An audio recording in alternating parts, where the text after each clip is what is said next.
وحده والصلاة والسلام على من لا نبي بعده صاحب التاج والمعراج الذي اسمه المكتوب في الإنجيل والتوراة وسراجا منيرا. أما بعد، فقد قال الله تبارك وتعالى في القرآن المجيد والفرقان الحميد: إنا أعطيناك الكوثر. صدق الله العظيم وبلغنا رسوله النبي الكريم الأمين، ونحن على ذلك لمن الشاهدين والشاكرين والحمد لله رب العالمین. حضور آئے تو سر آفرینش پا گئی دنیا، حضور آئے تو سر آفرینش پا گئی دنیا، اندھیروں سے نکل کر روشنی میں آ گئی دنیا. بجھے چہروں کا زنگ اترا، جیے چہروں پہ نور آیا. بجھے چہروں کا زنگ اترا، جیے چہروں پہ نور آیا. حضور آئے تو انسان کو جینے کا شعور آیا. قابل صدر عزیز طلباء کرام، میں نے آپ حضرات کے سامنے اللہ وحدہ لا شریک کی لا ریب لا شک کتاب میں سے چھوٹی سی آیات کریمہ کی تلاوت کی ہے. اللہ تبارک و تعالی سے دعا ہے کہ اللہ تعالی مجھے اس پر حق سچ بیان کرنے کی توفیق نصیب فرمائے. قرآن مجید کی یہ آیات مبارکہ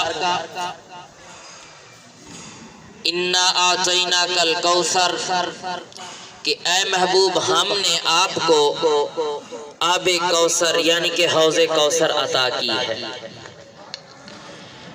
کوثر کے معنی مفسرین کرام نے 18 لکھے ہیں. کوثر کا معنی حوض کوثر بھی ہے. کوثر سے مراد اسلام بھی ہے. کوثر سے مراد شریعت بھی ہے. اب مفسرین کرام نے یہ لکھا ہے کہ اللہ تبارک و تعالی نے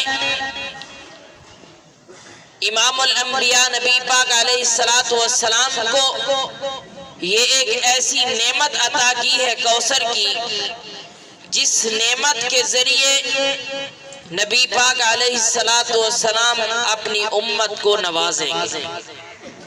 یہ ایک ایسی نعمت ہے، اور جو بھی نعمت اللہ تبارک و تعالی انسان کو عطا کرتا ہے تو ظاہر انسان اس کا شکر گزار بنتا ہے. تو ایک نعمت ایسی ہے کہ اللہ تبارک و تعالی نے امام الانبیاء نبی پاک علیہ السلام کو خاتون جنت سید فاطمہ الزہرا رضی اللہ تعالی عنہ جیسی عطا فرمائی. ایک ایسی نعمت ہے جس کے بارے میں خود امام الانبیاء نبی پاک علیہ السلام ارشاد فرماتے ہیں کہ میرے پاس ایک مرتبہ حضرت علی اور حضرت عباس رضی اللہ تعالی عنہ آئے، اور میں نے دروازے کو حضرت زید بن حارثہ رضی اللہ تعالی عنہ کو بٹھایا ہوا تھا. حضرت علی اور حضرت عباس رضی اللہ تعالی عنہ آئے اور فرمایا کہ اے زید ہم طلب کر کے آؤ کہ آپ کے پاس حضرت علی اور حضرت عباس رضی اللہ تعالی عنہ آئے ہوئے ہیں ملنے کے لیے. حضرت زید بن حارثہ رضی اللہ تعالیٰ عنہ گئے، یا رسول اللہ حضرت علی اور حضرت عباس رضی اللہ تعالیٰ عنہ آئے ہوئے ہیں، وہ اجازت طلب کر رہے ہیں آپ سے ملاقات کے لیے. نبی پاک علیہ السلام نے فرمایا اے زید آپ جانتے ہو وہ کیوں آئے ہیں، کس وجہ سے آئے ہیں؟ فرمایا یا رسول اللہ میں نہیں جانتا، واللہ اعلم ورسولہ اللہ اور اس کے رسول جانتے ہیں، میں تو نہیں جانتا. تو نبی پاک علیہ السلام نے ارشاد فرمایا کہ اے زید علی اور عباس میرے پاس اس لیے آئے ہیں کہ اس دنیا کے اندر سب سے زیادہ میں محمد کس سے محبت کرتا ہوں، میں محمد سب سے زیادہ کس سے محبت کرتا ہوں؟ تو ان کو بلاؤ۔ حضرت زید بن حارثہ رضی اللہ تعالیٰ عنہ گئے کہ نبی پاک علیہ السلام نے آپ کو اجازت دی ہے، اندر آ جاؤ۔ تو حضرت علی اور حضرت عباس رضی اللہ تعالیٰ عنہ اندر آ گئے۔ جب اندر آئے تو سب سے پہلے سلام عرض کیا۔ سلام عرض کرنے کے بعد فرمایا یا رسول اللہ علیہ وسلم، سب سے زیادہ آپ اس دنیا میں کس سے محبت کرتے ہیں؟ سب سے زیادہ آپ اس دنیا میں کس سے محبت کرتے ہیں؟ تو نبی پاک علیہ السلام نے فرمایا سب سے زیادہ میں محمد اپنی بیٹی سے محبت کرتا ہوں۔ میں محمد سب سے زیادہ اس دنیا میں جتنے بھی لوگ ہیں سب سے زیادہ اپنی بیٹی سے محبت کرتا ہوں۔ اس لیے ان سے محبت کرتا ہوں کہ اللہ تبارک و تعالی بھی میری بیٹی فاطمہ سے محبت فرماتے ہیں۔ حضرت عائشہ صدیقہ رضی اللہ تعالیٰ عنہ فرماتی ہیں کہ میں فاطمہ الزہرا کی اتنی محبت کیا کرتی تھی، ان سے اتنی محبت کیا کرتی تھی، ان کا اتنا احترام کیا کرتی تھی۔ جب فاطمہ الزہرا رضی اللہ تعالیٰ عنہ میرے گھر میں داخل ہوتی، جب گھر کے اندر داخل ہوا کرتی تو میں ان کے استقبال کے لیے کھڑے ہو جایا کرتی تھی، کھڑے ہو کر ان کو سلام عرض کیا کرتی، ان کی پیشانی کے اوپر بوسہ دیا کرتی تھی، پھر اپنی ہی جگہ پر خاتون جنت فاطمہ الزہرا رضی اللہ تعالیٰ عنہ کو بٹھایا کرتی تھی۔ اسی طرح چلتا رہا۔ ایک بار حضرت اما فاطمہ الزہرا رضی اللہ تعالیٰ عنہ میرے گھر کے اندر آئی بیٹھی، اتنے میں نبی پاک علیہ السلام بھی آ گئے۔ نبی پاک علیہ السلام آئے، آ کر بیٹھ گئے۔ بیٹھنے کے بعد نبی پاک علیہ السلام نے اما فاطمہ الزہرا رضی اللہ تعالیٰ عنہ کے کان میں کچھ سرگوشی، کچھ بات جب نبی پاک علیہ السلام نے بات کی تو اما فاطمہ الزہرا رضی اللہ تعالیٰ عنہ رونے لگی۔ تو حضرت عائشہ صدیقہ فرماتی ہیں کہ میں تو فاطمہ الزہرا کو سمجھدار سمجھا کرتی تھی، یہ سب عورتوں سے سمجھدار عورت ہے، جتنی بھی دنیا کے اندر عورتیں ہیں ان سب سے یہ سمجھدار ہیں، مگر نبی پاک علیہ السلام آئے، بات کی اور یہ رونے لگے۔ تھوڑی دیر گزری، نبی پاک علیہ السلام نے پھر کان میں سرگوشی کی، تو پھر حضرت اما فاطمہ الزہرا رضی اللہ تعالیٰ عنہ ہنسنے لگے۔ جب ہنسی، کچھ عرصہ گزرا، نبی پاک علیہ السلام چلے گئے، کچھ عرصہ گزرا، نبی پاک علیہ السلام کا وصال ہو گیا۔ اس سے پہلے نبی پاک علیہ السلام کے وصال سے پہلے حضرت عائشہ صدیقہ رضی اللہ تعالیٰ عنہ اما فاطمہ رضی اللہ تعالیٰ عنہ سے پوچھتی رہی بھی آپ روئی کیوں، کس وجہ سے رو رہی تھی؟ پھر بعد میں جب نبی پاک علیہ السلام نے آپ کے کان میں سرگوشی کی، پھر آپ ہنسنے لگی، اس کی کیا وجہ ہے؟ اما فاطمہ الزہرا رضی اللہ تعالیٰ عنہ نے فرمایا یہ راز کی بات ہے، میں نہیں بتا سکتی۔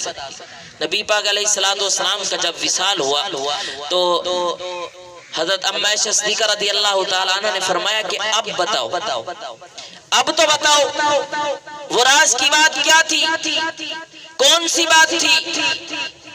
تو حضرت فاطمہ الزہرا رضی اللہ تعالیٰ عنہ نے فرمایا اگر پوچھتی ہو تو اس وقت نبی پاک علیہ السلام نے کیا بات کی تھی میرے کان میں؟ نبی پاک علیہ السلام نے جب پہلی بار میرے کان میں سرگوشی کی تو فرمانے لگے اے فاطمہ، مجھے اللہ تبارک و تعالی نے اپنے پاس بلایا ہے، اب میں اس دنیا سے چلا جاؤں گا۔ تب میں رونے لگی کہ میرا والد مجھ سے جدا ہو جائے گا۔ پھر نبی پاک علیہ السلام نے اما فاطمہ الزہرا فرمانے لگی کہ پھر نبی پاک علیہ السلام نے فرمایا اے فاطمہ، رونے کی ضرورت نہیں ہے، سب سے پہلے میرے خاندان میں سے سب سے پہلے مجھے ملنے والی عورت بھی تم ہوگی۔ تو اس لیے میں ہنسنے لگی کہ نبی پاک علیہ السلام میرے والد نے پہلے غمی کی خبر سنائی کہ میں اس دنیا سے چلا جاؤں گا، پھر نبی پاک علیہ السلام نے فرمایا اے فاطمہ غم زدہ نہ ہوں، سب سے پہلے میرے خاندان میں سے سب سے پہلے تم ہی مجھ سے ملاقات کرو گی۔ تو اس لیے میں اس میں ہنسنے لگی۔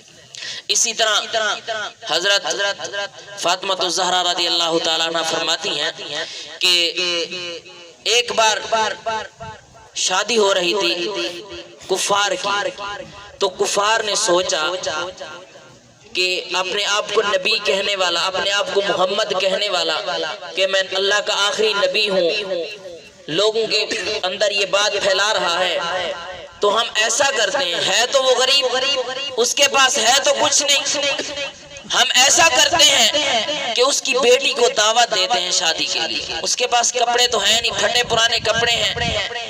وہ یہ بے وقوف لوگ یہ نہیں جانتے تھے یہ جنت کی سردار ہے، ان کو یہ معلوم نہیں تھا یہ عورت جنت کی سردار ہے، اللہ نے اس کو جنت کا سردار ٹھہرایا ہے۔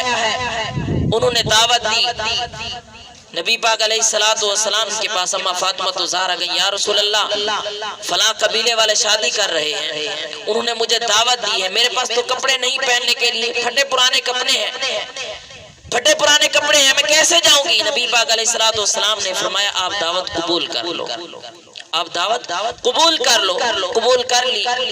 شادی کا وقت آیا، جانے لگی، یا رسول اللہ میرے پاس تو کپڑے نہیں، یہی کپڑے ہیں، لوگ تانے دیں گے، عورتیں تانے دیں گی کفار کی، کفار مکہ مجھے تانا دیں گے، نبی کی بیٹی ہے، پہننے کے لیے کپڑے نہیں۔ نبی پاک علیہ السلام نے فرمایا اے فاطمہ آپ جاؤ، آپ جاؤ۔ حضرت اما فاطمہ زہرا غم زدہ ہو، جیسے جانے لگی تو اللہ تبارک و تعالی نے جبریل امین کو فرمایا جبریل جی رب جلیل جاؤ جنت سے جوڑا اٹھاؤ اور میرے محبوب کی بیٹی کو عطا کر کے آؤ۔ جبریل امین نے حکم کی تعمیل کی، جوڑا اٹھایا جنت سے، نبی پاک علیہ السلام کی بارگاہ میں پیش کیا، یا رسول اللہ اللہ تبارک و تعالی نے جوڑا بھیجا ہے آپ کی بیٹی کے لیے، جنت سے آیا ہوا جوڑا۔ حضرت اما فاطمہ زہرا رضی اللہ تعالیٰ عنہ نے پہنا، جب پہن کر آئیں تو نبی پاک علیہ السلام نے فرمایا اے فاطمہ آج تو آپ جنت کی بھی سردار لگتی ہو، آج تو آپ جنت کی بھی سردار لگتی ہو۔ تو حضرت فاطمہ زہرا رضی اللہ تعالیٰ عنہ جب گئی شادی کے اندر، جب وہاں پہ پہنچی تو تمام عورتیں اس انتظار میں تھی کہ فاطمہ آئے گی، پھٹے پرانے لباس میں آئے گی، پرانا لباس ہوگا۔ جب فاطمہ زہرا رضی اللہ تعالیٰ عنہ اس برات کے اندر پہنچی، شادی کے اندر پہنچی تو تمام کی تمام عورتیں کھڑی ہو گئی، عزت نہ دینے والی عورتیں تمام کی تمام کھڑی ہو گئی۔ ایک ایک عورت آنے لگی جس طرح عورتوں کی عادت ہوتی ہے، کپڑے ہاتھ لگا کر دیکھنے لگی، اے فاطمہ یہ جوڑا کہاں سے لے کر آئی؟ یہ مکے کی جتنی بھی بڑی دکانیں ہیں، جتنے بڑے تاجر ہیں، ان کے پاس تو ایسا کپڑا نہیں ہے۔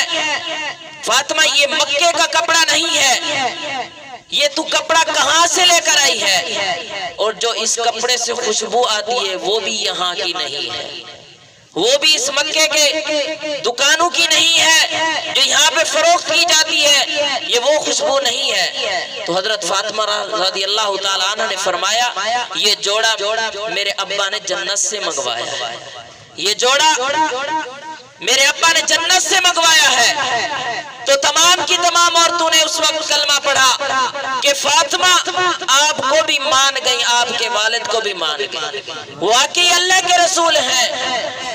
ایک جوڑے کی وجہ سے تمام کی تمام عورتوں نے کلمہ پڑھا، تمام کی تمام عورتیں کلمہ پڑھنے لگی کہ فاطمہ شادی کے بعد نبی پاک علیہ السلام حضرت اما جنگ سے آئے، غزوہ سے جب واپس آئے، نبی پاک علیہ السلام کا معمول تھا پہلے مسجد کے اندر جایا کرتے تھے، مسجد میں گئے نوافل پڑھے، نوافل پڑھنے کے بعد سب سے پہلے آپ اپنی بیٹی اما فاطمہ زہرا رضی اللہ تعالیٰ عنہ کے گھر جاتے، پھر بعد میں اپنی ازواج کے گھر جایا کرتے تھے۔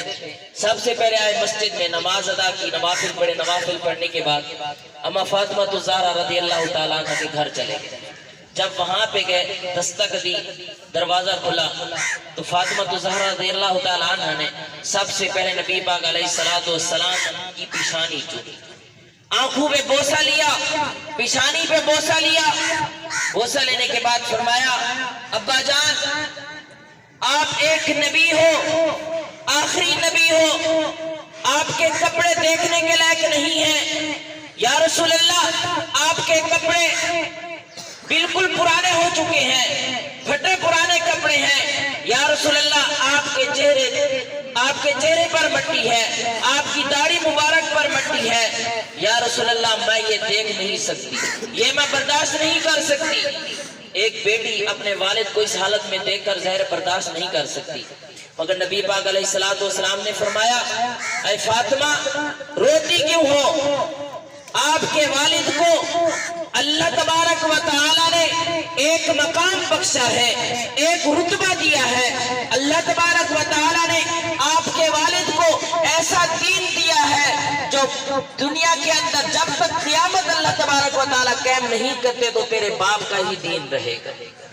ایسا دین اللہ تبارک و تعالی نے آپ کے والد کو بخشا ہے، ایسا دین ہے تا قیامت تیرے باپ کا نام اس دنیا میں رہے گا، جہاں پہ اللہ تبارک و تعالی حیا کے ماتھے کا تاج زہرا، وفا پرستی کی لاج زہرا، مقام خون حسین یہ ہے، کرے گی جنت پہ راج زہرا۔